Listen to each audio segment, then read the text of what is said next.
ఈరోజు మా ఇంట్లో చిన్న పార్టీ ఉందండి. అదేంటిదంటే మా బావ వాళ్ళ కొడుకుది బర్త్‌డే. ఇంకొకటి ఏంటిదంటే ఇక్కడ టీవీ తీసుకొచ్చిర్రు 75 ఇంచెస్ చాలా బాగుందండి. సేమ్ థియేటర్‌లో చూసినట్టే అనిపిస్తుంది. మా చిన్నుకైతే అందరూ బర్త్‌డే విషెస్ చెప్పండి. నేను కూడా చెప్తున్నా. ఇలాంటి బర్త్‌డేలు ఇంకెన్నో జరుపుకోవాలని మనస్ఫూర్తిగా కోరుకుంటున్నా. Happy birthday Nani. ఇక్కడ మీరు కూడా విష్ చేయండి అండి. ప్రతి ఒక్కరు వీడియోకైతే లైక్ చేయండి.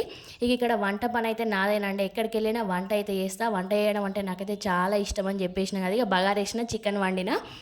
మరి మీ ఇంట్లో ఫంక్షన్స్ అయితే ఎవరు వంట చేస్తారు? తప్పకుండా కామెంట్ బాక్స్‌లో అయితే కామెంట్ చేయండి. ఇకనైతే బర్త్‌డేనైతే స్టార్ట్ అయిపోయింది. కానీ ఒకటి ఏంటిదంటే కరెంట్ పోయిందండి. అదే ఒకటి. ఫోటోస్ అయితే బాగా రాలే అండి. ఇక వీడియో కూడా బాగా రాలే. ఇంత డెకరేషన్ చేసుకొని కూడా అంతా వేస్ట్ అయిపోయింది. కరెంట్ అయితే అస్సలు రాలే. ఇక కరెంట్ రాలే అని చెప్పేసి కేక్ కట్ చేయకుంటుంటాము. ఇక కేక్ అయితే కట్ చేసినాం. ఇకనైతే డిన్నర్ అయితే చేస్తున్నాం. కర్రీ అయితే చాలా బాగుందట. అయితే ఇక మా బావ అయితే మెచ్చుకున్నాడు. నాకైతే హ్యాపీ అండి. ఇక మనం ఇలా వంట చేసినప్పుడు ఎవరైనా మెచ్చుకుంటే హ్యాపీ అనిపిస్తది కదా! మీరైతే లైక్ చేసి వెళ్ళండి.